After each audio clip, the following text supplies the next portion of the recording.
Part 1. The wall was breathing. Let me tell you a story. Not because I want to, honestly. I've debated for days whether I should say anything at all, but because I need to. This isn't one of those viral ghost stories on Reddit. It's not creepypasta. I'm not here to entertain or scare you.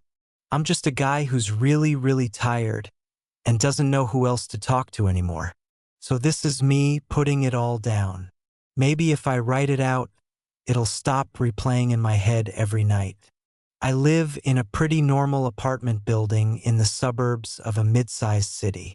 Nothing fancy. For floors, beige hallways, elevator that smells like cleaning supplies and cigarette smoke. I moved here 2 years ago after I changed jobs. Wanted something quiet, affordable, a place where I wouldn't be bothered. I got what I wanted. Too much of it. I guess it really started 6 weeks ago. Before that, I never even paid attention to my neighbors. I don't throw parties, I don't get loud, and I never once had a noise complaint. Then I started hearing things, small at first, just noises from the other side of my bedroom wall, the one that separates my unit from apartment 2C. It would always happen late at night, past 2 a.m. A dull thud, then a scraping sound, then nothing. Silence for several minutes. Then another thud, louder, like something heavy being dropped on the floor. Or dragged. It wasn't every night. At first, it was once every few days. But as the weeks passed, it became consistent, predictable. I did what most people would. Tried to ignore it. Told myself it's an old building, probably pipes or the heating system or a neighbor shifting furniture around. But it wasn't that. I knew it wasn't. The first time I really knew something was wrong was on September 12th. I remember the date because it was the night I didn't sleep at all. It started at 2:17 a.m. I was scrolling on my phone when I heard the usual thud, followed by a long, dry scraping sound, like wood dragging across linoleum. Then a pause. Then tapping. Fast, irregular tapping, like long fingernails scratching on the wall, inches from my head. I jumped out of bed and put my ear against the drywall. The tapping stopped, and then I heard a whisper. Faint, but definitely a voice. I couldn't make out the words, but I swear it wasn't a man's voice. It sounded like a woman whispering very fast, like she was reciting something. Then silence. Then something breathed through the wall. Not air from a vent. Not wind. A breath. Slow. Vit. Right behind the wall. I didn't sleep that night. I sat on the couch, lights on, trying to explain it away. Couldn't. The next day, I saw my neighbor. His name is Martin. I'd only seen him twice before, and both times he looked like he didn't want to be seen. Tall, gaunt, maybe mid-50s, pale skin like candle wax, black greasy hair that clung to the sides of his skull. He never spoke. That day he was just standing in the hallway in front of his door, not unlocking it, not walking, just standing there, facing it like he was listening through the wood. I walked past slowly and said, "Morning." He didn't turn, just muttered something. All I caught was, "It doesn't like noise." That night, the sounds came back. I recorded them on my phone. You can hear the sequence clearly. 1. 2:33 a.m. A deep dragging sound. 2. 2:38 a.m. A loud bang, like a fist on the wall. 3. 2:41 a.m. Scratching, followed by faint whispering again. Only this time, the voice said something else. Don't listen." Then it cut off. By now, I couldn't ignore it. I called the building manager, told him there might be a disturbance in 2C. He said, "Wait, 2C? That unit's vacant." I froze. No, someone lives there. I've seen him. Nope. Last tenant moved out in March. It's empty. That night, I sat in the hallway outside 2C for nearly an hour. I brought a notepad and just observed. Martin came home at 3:12 a.m. I don't know where he came from. He wasn't in the elevator. I didn't hear the stairs. He just appeared at the end of the hallway and walked, slowly, to the door. He was barefoot. His clothes looked wet, like he'd been in the rain, except it hadn't rained. As he passed, he stopped, looked at me. His eyes were bloodshot and sunken. "You shouldn't watch," he said. Then he opened his door and went inside. The next night, I ordered a cheap motion-activated camera online. I told myself it was just to confirm what I already knew, that something weird was happening, that I wasn't crazy. I set it up in the hallway, facing his door. I angled it low so it wouldn't be obvious. I went to bed at midnight, fell asleep around 1. I woke up at 3:24 a.m. in a cold sweat. No sound, no dream, just the feeling that someone had been in my apartment. I got up and checked every room. Everything was locked, windows shut, nothing out of place. I opened my laptop and loaded the camera footage. Showed nothing at first. Midnight to 3 a.m., empty hallway.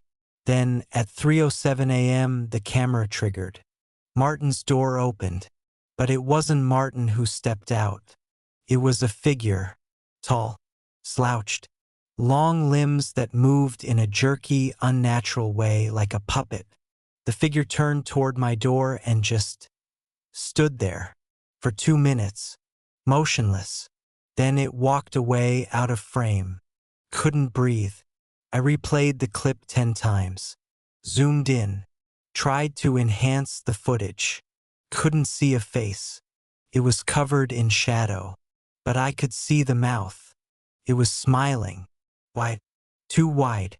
The next day, I called the manager again. I demanded to be let into 2C. He refused. Said I was mistaken, that the unit was locked and unoccupied. So I waited.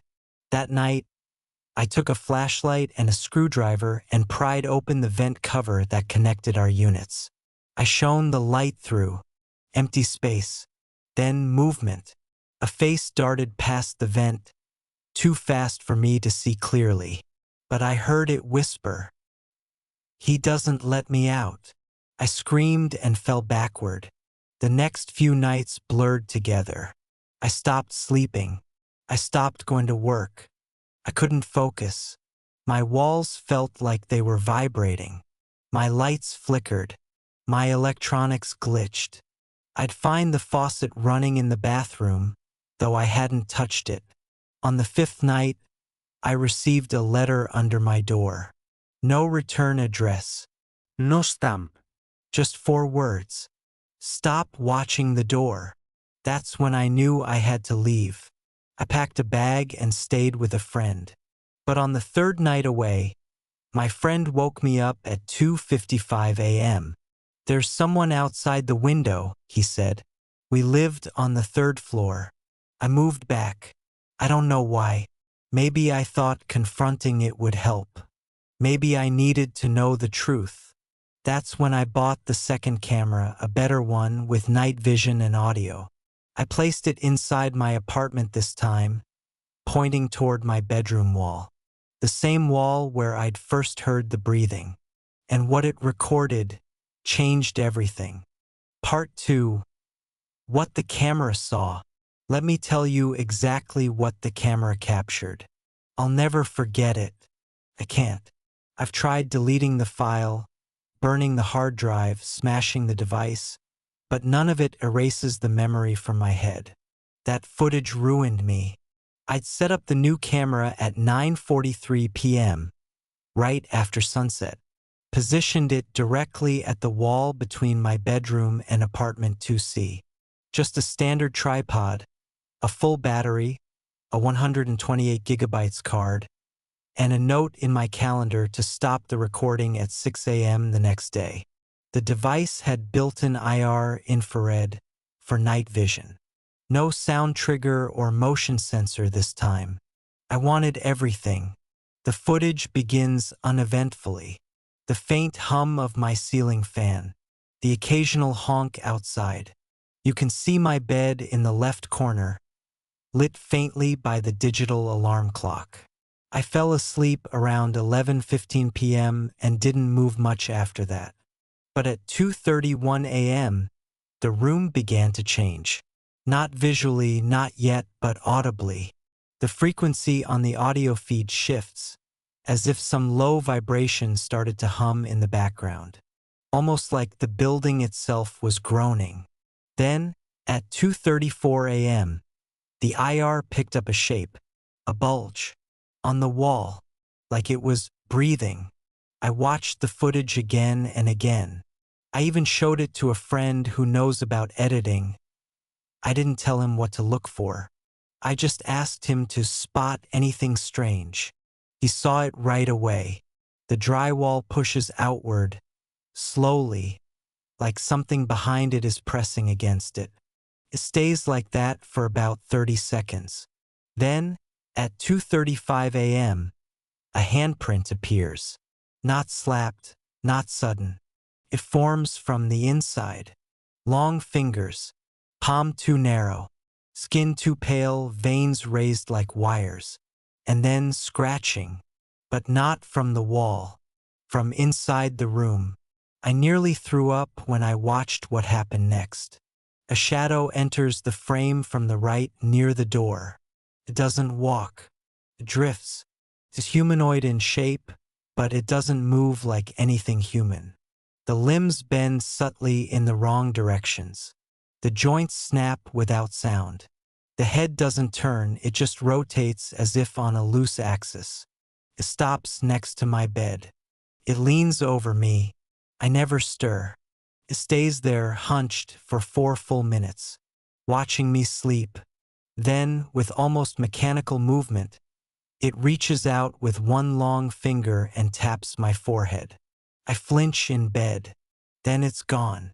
When I woke up the next morning, I felt like I'd been beaten. Sore muscles, headache, eyes bloodshot. I had no idea why, until I reviewed the tape. I showed the footage to the building manager. He refused to even look at it. Said I needed professional help. Said if I kept causing trouble, I'd be evicted. I went to the police. They looked at me like I was nuts. One officer made a joke about watching too many horror movies. They said without evidence of actual criminal activity, they couldn't help. They didn't even take my name. Things got worse after that. Much worse. October 3rd. I found deep scratches on my apartment door. Not claw marks, words. I'm still inside. I showed the super. He repainted the door and told me to stop vandalizing myself. October 5th. I started seeing faces in the window reflections, but only between 2 o'clock and 3 a.m. I even filmed it one night. A blur in the glass shaped like a person with no eyes and a slit for a mouth. It moved when I didn't. October 6th. Martin knocked on my door. It was the first time he'd come to me. He looked worse than ever. Pale, jittery, soaked in sweat. "Do you hear it?" he whispered. "Behind the wall?" I nodded. "You let it see you," he said. "You let it watch." Then he did something I'll never forget. He grabbed my arm and said, "It knows your name now," then ran back to his apartment and slammed the door. That night, I heard laughing from the other side of the wall. Children's laughter. But it didn't stop. It looped for over 40 minutes. Same pitch, same inflection, like a recording.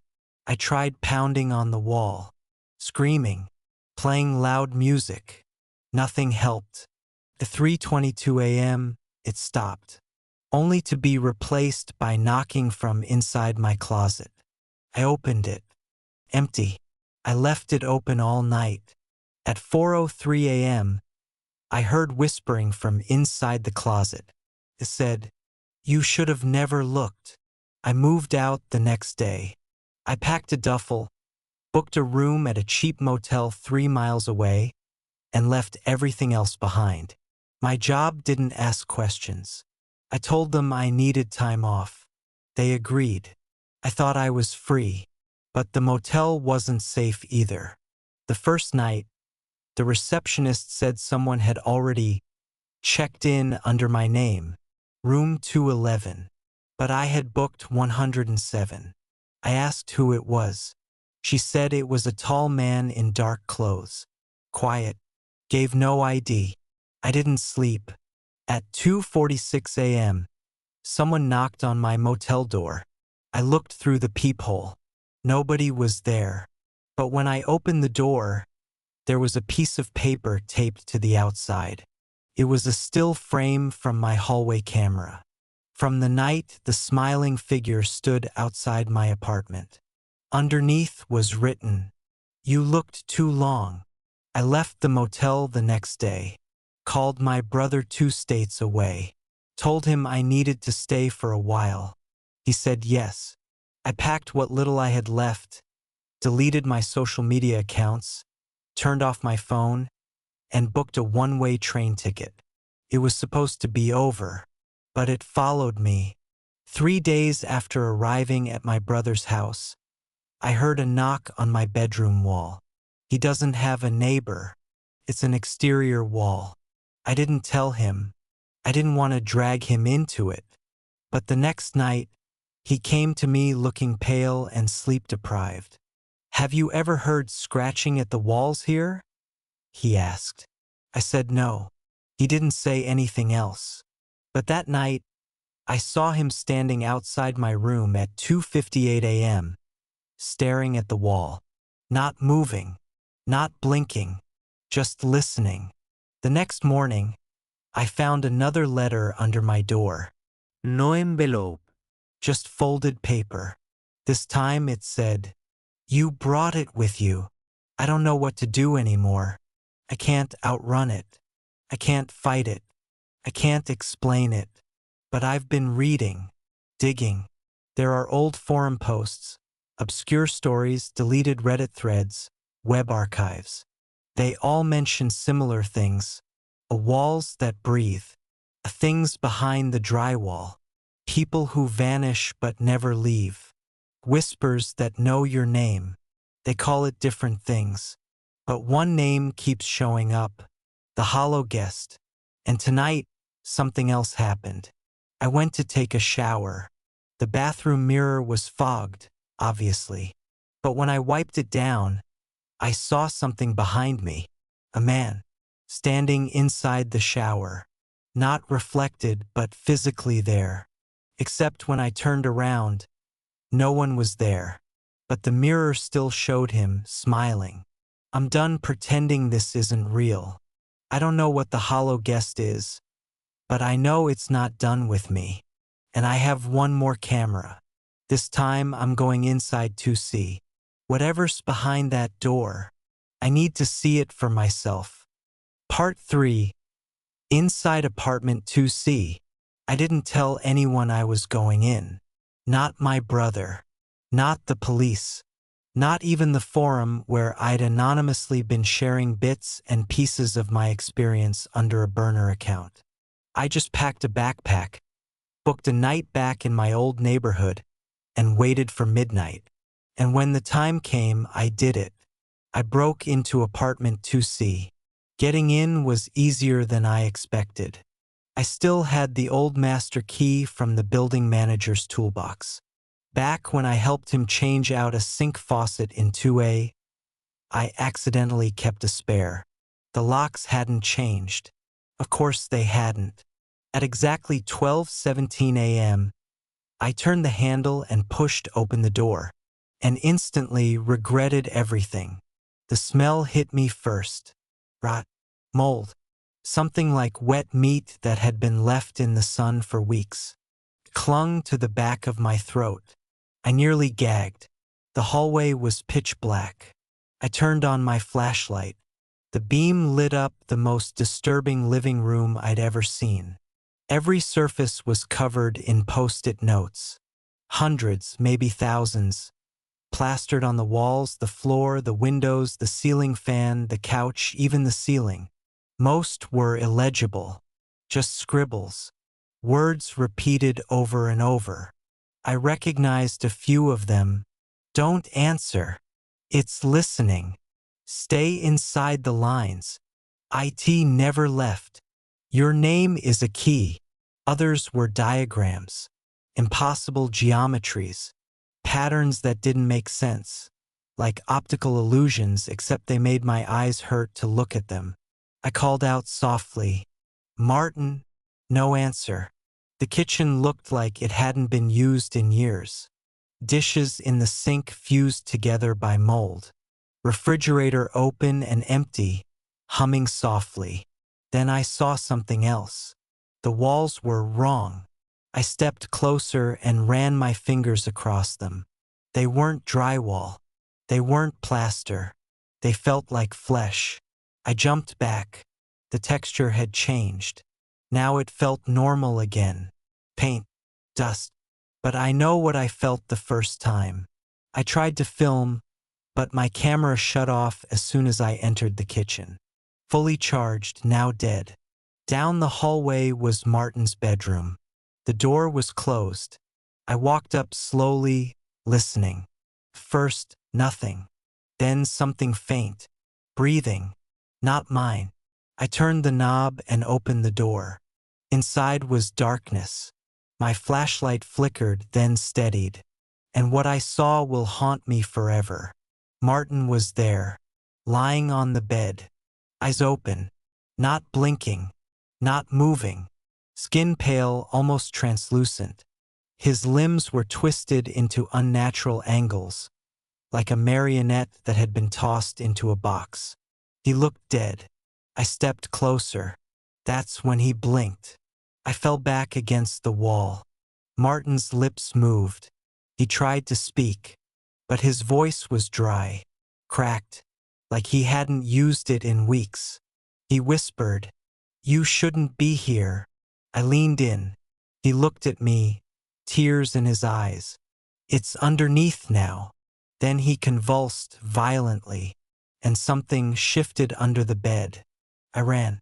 Straight out of the room, down the hallway, but the hallway was longer now. Too long. Impossible. The walls bent inward, like a throat closing.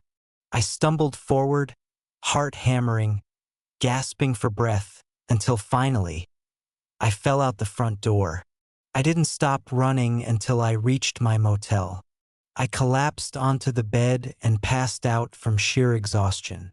When I woke up the next morning, the backpack I'd taken with me was gone, and in its place was a single post-it note. Doors are memories. Some open themselves. I spent the next 3 days doing nothing but researching. Every keyword I could remember from Martin's notes. Every strange phrase. Every clue. That's how I found the Whisper Archive.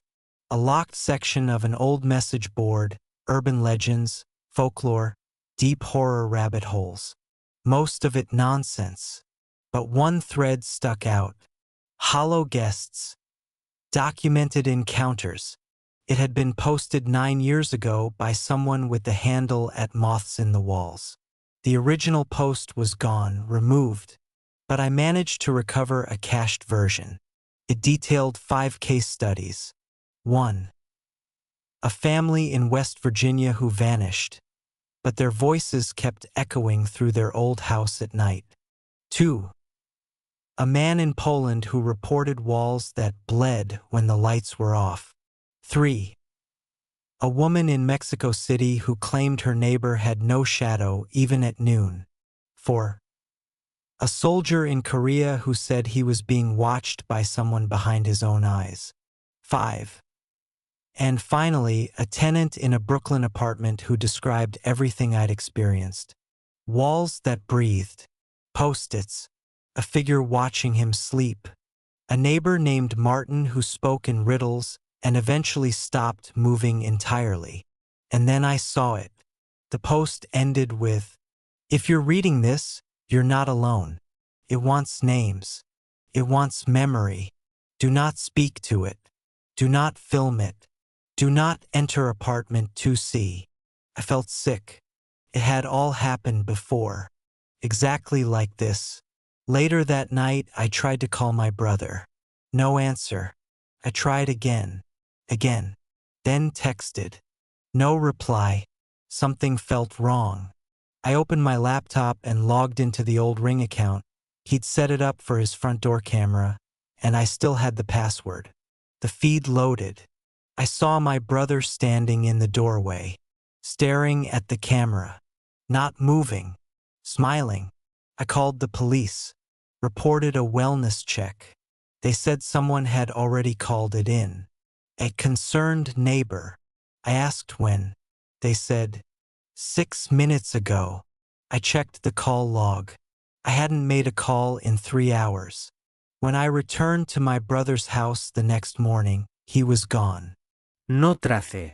Just a single envelope on the kitchen table. Inside, a drawing. Childlike. Crayons. It showed 2 figures, one lying in bed, the other standing over it, smiling. And written in red, "You looked too long. I'm not sure how long I have, but I know I'm not the only one. I've gone deeper into the Whisper archive, found more threads, more names.